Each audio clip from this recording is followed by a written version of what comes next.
Hey y'all, Rob here at ATX Legal, and today I'm going to talk about an article I saw. I was out having lunch at Pine House Pizza, and I noticed the Austin Chronicle had an article about the Travis County court system here, specifically about getting counsel at your first appearance. And your first appearance is where you go in front of the judge and they magistrate you, tell you what you're charged with, and will set your bail. And one of the things that I've talked about before, but it bears repeating, is that 1 or 2 days in jail does not seem like a lot if you're looking at it on a page or maybe at a case law that mentioned that a defendant spent 1 or 2 days in jail. But if you think about spending 1 or 2 days in jail when you're not expecting it, when you haven't arranged for childcare, when you haven't arranged for your job, you're putting your whole life aside for 1, 2, sometimes 3 or 4 days, it does become a big deal, and it's a significant thing in people's lives. People lose jobs, people lose housing. It can be a very serious thing.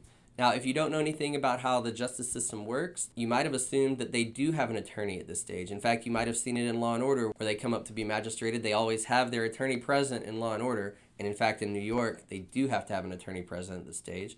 But in Texas and a number of other states, they don't. So what does happen is that a group of people, usually a whole room full, come up to be magistrated all at once. They go in front of the magistrate judge without an attorney. The magistrate reads the probable cause affidavit, which has a narrative of the events that happened, and they set the bail without an attorney there to argue for the client, counsel the client on strategy, let the client know whether to remain silent or not. There is no attorney there at that stage. And you might ask, how is that possible? We have the Constitution that does not allow for that.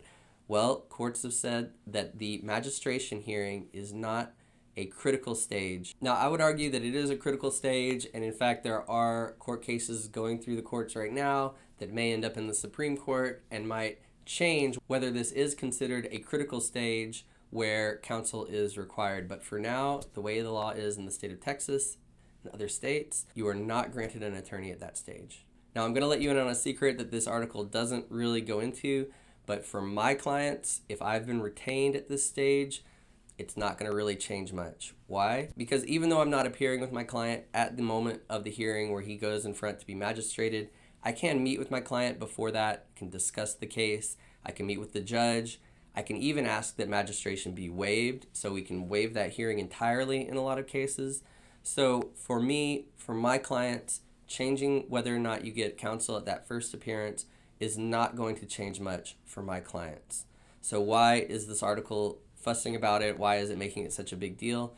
Because it matters for the court-appointed clients. The clients who are not going to get an attorney until the next business day, weekday, business hours, those clients really are affected. So you might be asking yourself, how are they affected if really all they're going up and doing is saying not guilty, sitting back down, and then the judge is going to go ahead and set that bond with or without an attorney present? Well, an attorney can do a number of things. First of all, an attorney can call the witnesses, can get the witnesses to actually call the judge. This is something that really does happen, especially in family violence cases where the complaining witness never wanted to file a report in the first place. Another way is if the probable cause affidavit is incomplete. Sometimes it's been filled out inaccurately. This happens all the time, and this can be clarified by an attorney. There are a myriad ways, and it's on a case-by-case basis, that an attorney can actually either reduce bond or get a personal bond to allow a client to be released sooner. Now, one thing about this article is it paints the Travis County Sheriff, Sally Hernandez, in a pretty good light, makes it seem like she's accommodating in every way that she can. But I do want to point out something, and this is a recent thing. It's happened since COVID. The jail is criminally understaffed.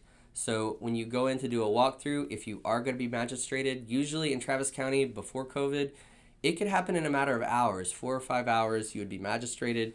If you were getting a personal bond, you would be released. Now it is not uncommon to sit in jail for up to 48 hours. The times it takes to be magistrated and released are ever expanding, and the jail seems to be always understaffed. They used to have staff there in the bonding desk 24 hours, 7 days a week. Now the bonding desks are only operating during business hours, so you're limited in the times you can come in. Usually there's a long line. They don't have enough people. Every time I talk to the bonding desk, they say, we need more people here. So that's something that Sally Hernandez does have within her power to fix. I know that everyone's facing employee shortages after COVID, But still, this is her job. She needs to make sure that the jail is well staffed, and right now she really is falling down on that job. But when we look at the big picture, this is one more way in which the justice system in our country, in our state of Texas, is gated by how much money you have. Think about this. The defendant who gets a retained attorney is going to be able to waive magistration, is going to be able to make arguments in front of a judge at that first appearance, is going to be able to save themselves potentially 2, 3, 4 days in jail. But if you can't retain that attorney, you're waiting in jail.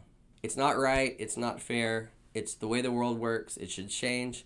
Some people ask if public defenders or if appointed attorneys are bad attorneys, but think about the position they're in. They're not even representing their client here. They're not given that opportunity.